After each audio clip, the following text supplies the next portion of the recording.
하이델베르그 요리문답 4주째 말씀 우리 함께 살펴보도록 하겠습니다. 문답 먼저 같이 한번 읽어보면요. 제9문 질문: 사람이 행할 수 없는 율법을 하나님께서 요구하시는 것은 부당하지 않습니까? 답: 아닙니다. 하나님께서는 사람이 율법을 지킬 수 있도록 창조하셨습니다.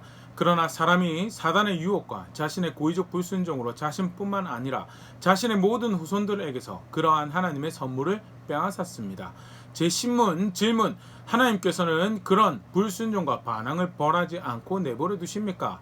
답: 아닙니다. 하나님께서는 우리의 원죄, 날 때부터 가지는 죄와 자범죄, 직접 범하는 죄에 대해 무섭게 진노하십니다. 그리고 의로우신 심판에 따라 죄인들을 이 세상에서와 영원히 벌하실 것입니다. 하나님께서는 이미 다음과 같이 선언하셨습니다. 무릇 율법 행위에 속한 자들은 저주 아래 있나니 기록된 바 누구든지 율법책에 기록된 대로 모든 일을 항상 행하지 아니하는 자는 저주 아래 있는 자라 하였습니다. 제11문 질문: 그러나 또한 하나님께서는 자비로우신 분이 아닙니까? 답: 하나님께서는 분명히 자비로우신 분이시지만 동시에 정의로운 분이십니다. 하나님의 정의는 죄, 곧 하나님의 가장 높으신 위엄을 적대하는 일에 대해 엄중한 처벌을 요구하며 동시에 몸과 영혼에 내려질 영원한 형벌을 요구합니다. 지난 시간에 이어서 사람의 상태에 대해서 분명하게 다시 확인하고 있는 그런 요리문답인데요.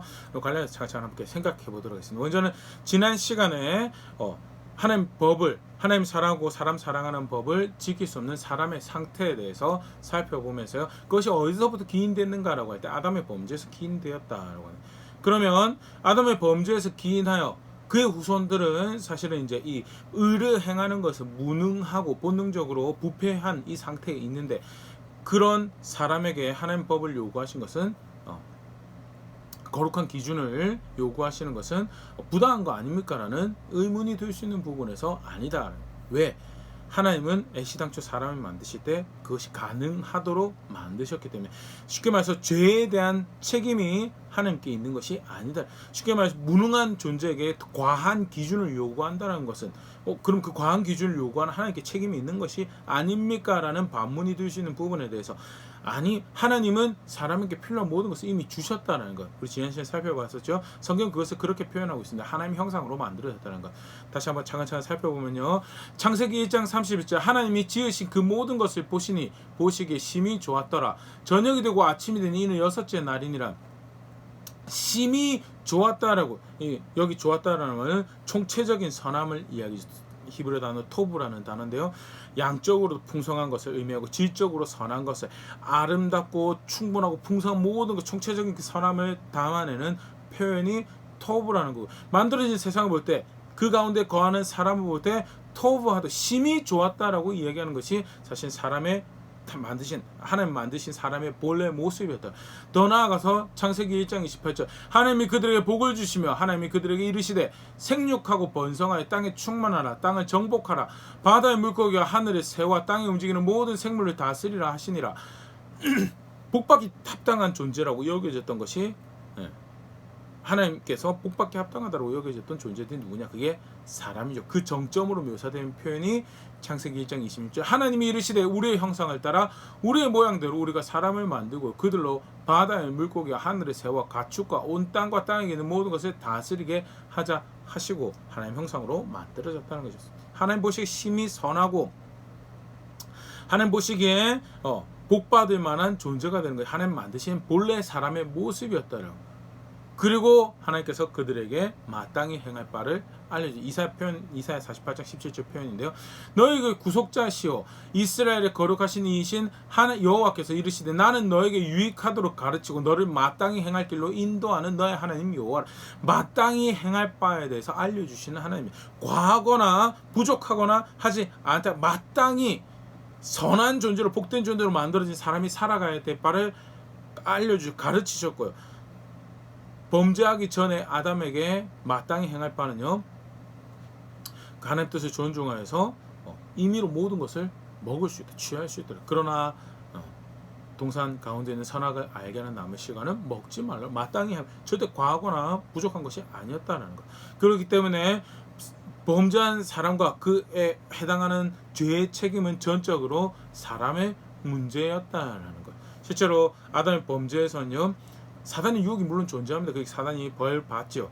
창세기 3장 4절 5절 뱀이 여자에게 이르되 너희가 결코 죽지 아니하리라. 너희가 그것을 먹는 날에 너희 눈이 밝아져 하나님과 같이 되어 선악을 알 줄 하나님이 아심이니라 하면서 하나님 죽는다고 한 것을 죽지 않는다라고 유혹하고 하나님이 마치 가장 선한 것 하나님처럼 여겨주시는 이미 사실은 하나님 형상인데 하나님의 어떠하심을 드러내도록 선하게 만들어주고 그 일에 충분하다고 만들 복되다라고는 존재였는데 마치 그것을 감추어진 것 없는 것처럼 미혹하죠. 그래서 더 나은 것이 하나님께서 굳이 하지 말라라고 한 것을 마치 선한 것을 감추어 놓은 것처럼 속이고 미혹하는 그런 분명히 존재가 있었어요. 그럼에도 불구하고 궁극적으로 죄를 짓는 선택은 누가 한 거냐? 사람이 한 거죠. 죽지 않는다고 말하는 그 사실에 동의 덜컥 해버린 게 누구죠? 사람이죠. 죽는다고 한 것에 대해서 창세기 3장 6절 여자가 그 나무를 본즉 먹음직도 하고 보암직도 하고 지혜롭게 할 만큼 탐스럽기도 한 나무인지라 여자가 그 열매를 따먹고 자기와 함께 있는 남편에게 주매 그도 먹은지라 죽는다고 한 열매를 보고 먹음직하고 보암직하고 지혜롭게 할 만큼 탐스럽다라고 생각한 것은 사람이었고요. 그래서 그 질서를 어기고 마땅히 행할 바를 어기고 먹어버린 것이 사람의 선택이었다라고. 그래서 질서의 주인을 그것으로 존중하지 않고 마땅히 행할 바를 마땅히 행한 건 뭐죠? 이 아담의 경우에는요 하나님 말씀에 귀 기울이고 하나님 말씀 따라 살아가야 되는 거죠. 근데 그 귀 안 한 거예요. 창세기 3장 17절 아담에게 이르되 네가 너의 아내의 말을 듣고 내가 너에게 먹지 말라 한 나무의 열매를 먹었은지 땅은 너로 말미암아 저주를 받고 너는 너의 평생 수고하여 그 소산을 먹으리라. 그래서 아내 말을 들었다고 마땅히 행할까는 만드시니 주인의 말씀을 듣고 그걸 따라 살아야 되는데 아내 말 듣고 아내 말 따라 살아버린 것이 하지 않은 거고 궁극적으로 그 저변에는 질서의 주인을 존중하지 않지 죽는다고 한 거 죽는다고 여기지 않은 그런 자세가 문제적 무엇입니다. 그렇게 해서 결국 누가 범죄하였는가? 사람이 범죄했다. 법을 주신 하나님이 문제가 아니고요. 하나님은 선하게 복되게 하나님 형상으로 만들어 놓으셨는데 사람이 범죄해서 발생한 문제다. 그렇게 해서 원죄적인 문제가 발생하죠. 아담의 후예들에게 모든 그 아담의 그 형질이 자기 길을 만들고 질서의 주인을 무시하고 살아가는 그 형질이 묻어나죠. 실제로 아담의 후예들의 모습에 대해서 로마서 1장 21절 23절 하나님을 알되 하나님을 영화롭게도 아니하며 감사하지도 아니하고 오히려 그 생각이 허망하여지며 미련한 마음이 어두워졌나니 스스로 지혜 있다나 어리석게 되어 썩어지지 아니한 하나님의 영광을 썩어질 사람과 새와 짐승과 기어다니는 동물 모양의 우상으로 바꾸었느니라. 만들어진 세상 분명히 증언하고 있는 하나님께서 큰 손을 이 세상의 모든 질서와 균형을 유지하시고 그 가운데 생명이 존재할 수 있도록 이 세상을 움직이시는 큰 손이 분명히 있는데 존중할 생각을 안 하는 거예요. 그 질서의 주인을 그 생명을 보존하시고 유지하신 그 질서의 주인 존중할 생각을 안 해요. 그 놀라운 사실들이 발견되었으면 이 존재가 누구이신지 그를 향해 나아가는데 정작 그 향해 나아가는 것 대신에 다른 것들의 그 영광을 돌리는 거예요. 그래서 스스로 나는 그것을 알기 충분하다라고 이야기하면서 썩지 아니할 하나님의 영광을 썩어질 것들로 새와 짐승 기어다니는 동물 모양의 모든 나무로 만든 것들 돌로 만든 그 은과 금으로 만든 것들에게 영광을 돌리면서 결국 뭐 하는 게 자기가 자기 길 만들어요. 알고 보니 사실 뭐예요? 나는 만들어진 우리는 만들어진 그 질서의 생명을 보존받고 유지되는데 정작 그 생명의 질서의 주인을 존중하지 않는 자세를 가지고 나아가서 그 질서 주인이 살 길이라고 한 것을 또는 반대로 죽는다고 한 것을 죽을 것으로 여기지 않는 마땅히 해야 될 것 하지 않는 선택을 하다. 로마서 1장 32절 그들이 이 같은 일을 행하는 자는 사형에 해당한다고 하나님께서 정하심을 알고도 자기들만 행할 뿐 아니라 또한 그런 일을 행하는 자들을 옳다 하느니라. 죽을 길을 행하는 것에 대해 죽는다고 하지 않는 어리석은 선택을 만들어 마땅히 해야 될 것을 하지 않더라라는 것. 아담만 문제가 있는 게 아담의 후손들도 우리가 그런 조상을 둔 존재들입니다라고 이야기하면서 범죄하다. 그걸 이제 우리가 좀 전에 읽었던 요리문답에서는 자범죄, 자기가 범한 죄다라고 표현을 하는데요. 자범죄가 누구의 결정인? 자기의 선택을. 그래서 그 죄의 책임 궁극적으로 누가 있는가? 사람에게 있는 것. 물론 태초에 아담에게는 뱀의 유혹이 있었던 것처럼요. 만들어진 사람에게는 그러니까 아담의 범죄로 말미암아 물려받은 저주가 죄의 저주가 있어요. 의에 대해서 무능한 것, 본성의 부패가 있는 것. 로마서 3장 10절 12절 그걸 이렇게 표현하는데요. 깨닫는 기록된 바 의인은 하나도 없나니 의인은 없나니 하나도 없으며 깨닫는 자도 없고 하나님 찾는 자도 없고 다 치우쳐 함께 무익하게 되고 선을 행한 자는 없나니 하나도 없더라라요. 하나님 찾는 자 없고 의인 없고 의를 행한 자 없고 치우쳐서 무익하게 그 자기 욕심쳐서 이쪽으로 치우쳐 자기 욕심쳐서 이치우 결국 그래서 질서에 하나님이 규정하신 그 선을 따라 살아간 사람이 없더라는 의에 대해 철저히 관심도 없고 무능한 상태에 있는 것. 궁극적으로 본성이 분패해서 로마서 3장 13절 15절 그들의 목구멍은 열린 무덤이요 그 혀로는 속임을 일삼으며 그 입술에는 독사의 독이 있고 그 입에는 저주와 악독이 가득하고 그 발은 피를 흘리는데 빠른지라 하는 그런 존재로 살아가요. 그렇게 본성이 부패된 그런 요인들이 있죠. 그럼에도 불구하고 궁극적으로 어떻게 해요? 마땅히 행할 바라고 알려주신 거에서 그걸 거역하기로 선택한 것은 그 유혹, 아담 같은 경우는 미혹을 근거로 한 자신의 선택이 있어요. 아담의 후에는 우리는요, 그 아담의 모습에서 비롯된 것들로 인해서 욕심조차 선택해버려요. 죄의 책임이 누구에게 있느냐? 결국 그 죄를 지기로 선택한 아담에게 있고 그의 후손들에게 있는 것을 절대 하나님 책임이 아니다라는 것 분명히 성경에서 그렇게 가르치고 있다라는 것. 그래서 하나님 부당한 거 요구한 거 부당한 거 하라는 분이 오히려 그 가운데 생명이 질서 누리는 길들에 대해서 반복적으로 계속 성경의 역사를 보더라도 가르쳐 주시는데 결국 사실은 뭐야? 사람이 무능함을 핑계 부패함을 핑계에 대해서 결국 사실은 죄 짓는 자리로 가더라는 또 사실은 동전의 반대편처럼 사실은 그만큼 무능하고 부패한 상태에 있는 거죠. 나아가서 그걸 즐거워하는 그걸 기뻐하는 어리석은 상태에 있는 거고 그게 사람의 모습이지 절대 하나님 탓이 아니다는. 그러면 하나님이 어떻게 하시는가 이 죄에 대해서 어떻게 다루시는가 죄인에게 책임을 물으시는 분이시다는 공정하신 심판제 성경이 분명히 가르치는 하나님의 모습이죠.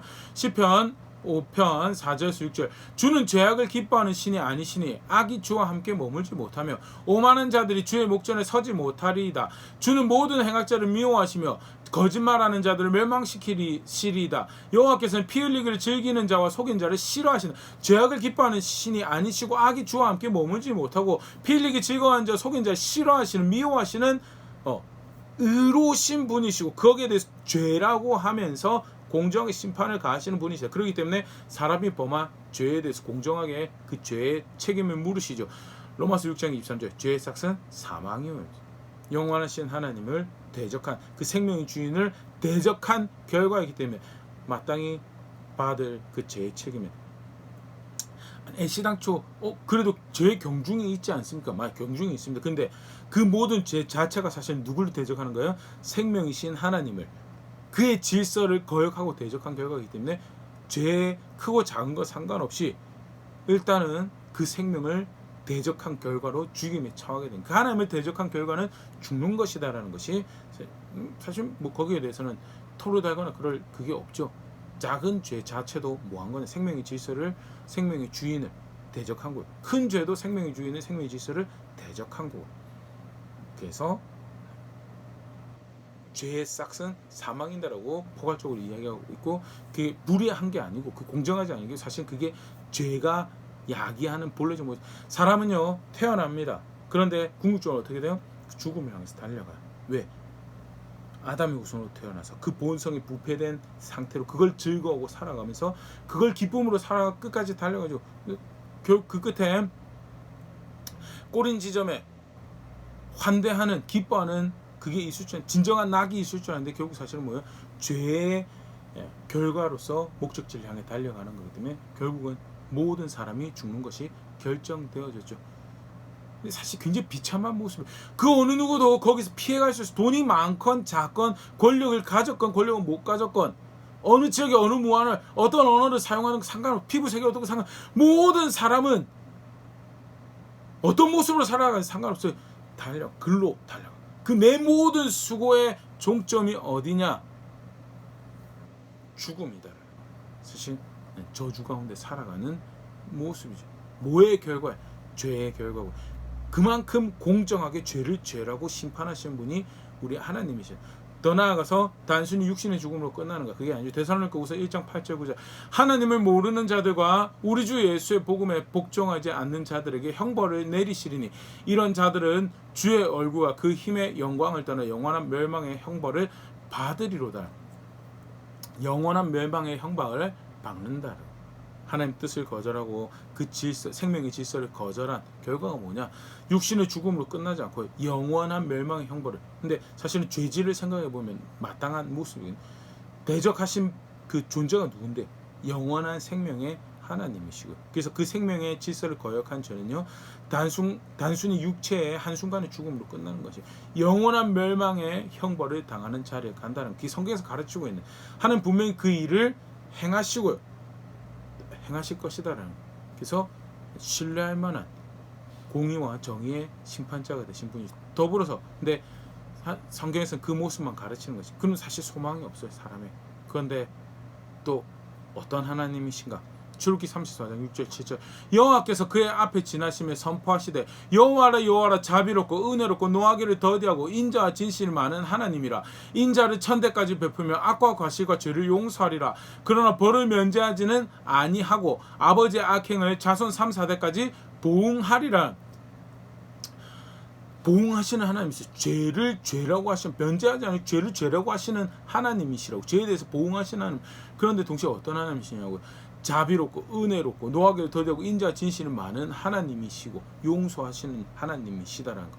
그게 사실은 이 계시가 모세에게 알려주신, 그리고 그 언약식에 참여 모든 하나님 백성들에게 알려주신 이 하나님에 대한 자기소개는 온 구약 성경을 메아리 쳤던 하나님에 대한 자기소개. 구약 성경뿐만 아니죠. 신약 성경에도 가득한 하나님은 자비로우신 분, 공의로우신 분이시고 죄를 죄라고 하신 분이신데 용서하시는 분이시다라는 거. 어떻게 보면 이유배반적이겠지만 하나님은 완전한 자비와 완전한 긍휼을 베푸고 동시에 완전한 정의를 구현하시는 하나님이시다는 것. 그게 사실은 범죄한 우리에게 유일한 소망이 있다라고 하는 것은 내가 의롭지 못한 내가 소망이 아니요. 나는 소망. 내가 만드는 어떤 업적들, 헌신들, 수고들 절대 그게 내 소망이 되지 못해. 단 하나 유일한 소망이 있다면 하나님이 은혜로우신 분. 하나님이 긍휼을 여기신 분이시다. 내게 소망이 오히려 나는 어떤 존재나 오히려 우리는 사람은 어떤 존재나 죄에 대한 책임으로 저주 가운데 살아가면 죽음을 향해 달려가는데 그걸로 끝나지 않고 영원한 멸망의 형벌로 나가는 존재더라라는 것. 성경 분명히 확인하고 굉장히 나 자신에 대해서 사람에 대해서 이해하는 중요한 기초죠. 하나님 형상으로만 밸런스가 잘 맞아요. 하나님 형상으로 선하고 복되게 만들. 하나님은 사실은 그 계획을 그 뜻을 포기하지 않으세요. 사람은 다 망쳐버리고 사람 다 일그러뜨려버리고 사람은 얼마나 소망이 없는지에 대해서 분명히 확인을 했어요. 그런데 하나님은 그게 하나님의 계획, 사람이 가능성이 있어요. 하나님의 뜻이 하나님의 목적이 그렇기 때문에 하나님 그 목적을 이루어가세요. 사실은 이제 다음 시간부터 살펴보겠지만 구원의 역사를 통하여 예수 그리스도 안에서 사실은 하나님 회복된 하나님 형상을 그리고 그 형상이 나타내 그 하나님 뜻을 이루어가는 그 모습에 대해서 기대하고 그 일을 펼쳐가신 분이 하나님이시죠. 소망이 없음을 고백했지만요, 사실은 하나님이 그런 분이시고 다시 사람에 대해서 선하고 복되고 기뻐 사랑받을 만한 존재죠. 한쪽 손에 그게 있다면 다른 한쪽 손에 우리 절대 까먹지 말아야 될 것이 뭐냐? 우리는 절대 의에 대해서 무능한 존재다. 본성이 부패한 존재다. 하나님 안에 있다고 하지만 결국 나의 본성은 용서받은 죄인이다라는 사실에 대해서 절대 간과할 수 없다라는. 저 얼마나 본성적으로 새까맣냐는 도무지 이 땅에 의인이 없다라고, 하나님 찾는 자가 없다, 깨닫는 자가 없다라고. 그 목구멍은 아까 살펴보신 로마서 말씀에 열린 무덤이고 속임이 가득하고 독사의 독이다라고 이야기되어집니다. 그게 사실은 사람의 모습이에요. 그래서 자만할 거 없어요. 자기 기쁘게 할 것도 하나도 없고요. 그 성경에서 가르친 사람의 모습이 사실은 그 궁극적으로 그 요인이 뭐였냐? 그게 내 책임이고 우리 책임이었다는 거. 사실은 그래서 구원하시는 하나님 앞에 한없이 겸손할 수밖에 없는 나의 상태, 나의 모습, 우리의 모습이다라는 거. 또 다른 성경의 가르침을 통해서 우리가 지난 시간에 이어서 계속 함께 살펴보고 있는데요. 말씀을 다시 분명히 보일 수 있으면 좋을 것 같습니다. 사랑하시는 하나님 계시오. 감격스럽습니다. 그가 목적하셨던 바가 하나님 형상이라 놀랍고 복된 존재에서 여기시는 감사할 모습이죠. 그러나 사실은 실상 내 살아가는 걸음걸음은 어떤 족적을 남기고 있는데 나는 어떤 존재인데 간과해서는 안 될 모습. 그렇기 때문에 하나님 앞에 겸손한 자세를 취할 수밖에 없는 나다라는 것. 동시에 하나님을 안다라고 할 때 우리가 어떻게 하나님을 알고 있어요? 두 가지 모습 다 밸런스 맞춰서 알고 있어야죠. 죄를 죄라고 하신 분이시고 그 책임을 끝까지 물으셔서 영원히 형벌 가운데 그를 처하게 하시는 공정하신, 그래서 그 정의를 신뢰할 만하다라는 이야기가 나오는 거. 반대로 은혜로우신 분이시고 자비로우신 분이시고 그걸 내버려 두시지 않으시는 분이시다. 두 가지가 같이 가야 되는 거죠. 같이 성경에서 다 가르치고 있는 부분이고요. 사실 이 정점을 보여준 게 예수 그리스도를 보내셔서 그의 의를, 그의 정의로움을 구현하신 것, 그의 사랑을 확인하신 100% 이루신 모습이 사실 그건데요. 이제 이후에 생각해보고 오늘은 그 부분만, 나는 하나님을 어떻게 알고 하나님을 어떻게 존중하고 있는가. 사랑의 하나님이라고, 자비의 하나님, 긍휼한 은혜로우신 분이라고, 좋으신 분이라고 알고 있는 것이 분명히 한쪽 손에 있다면 다른 한쪽 손에는 그가 의로우신, 죄를 죄라고 하시는 분이시다. 은혜와 긍휼은 귀를 기울이고 있는데 죄를 죄라고 하시는 목소리에 귀를 기울이고 있지 않다는, 사실은 편향된 이해를 가지고 성경의 지식을 가지고 내가 원하는 신을 만들어내버리는 모습에 가까운 그런 이해인데요. 나는 하나님을 어떻게 알고 어떻게 고백하고 있는가 말씀 가지고 다시 생각해 볼 수 있으면 좋을 것 같고요. 그의 자비가, 그의 인자심이 인도하는 것이, 그의 의로우심과 그의 심판을 두려워하기에 내가 추구해 갈 바고 내가 겸손히 배워가야 될 바다라고 고백하는 그런 현장에 있는, 그렇게 자라가는 자리는 제가 될 수 있으면 좋고 함께하는 우리 교회 될 수 있으면 좋을 것 같습니다.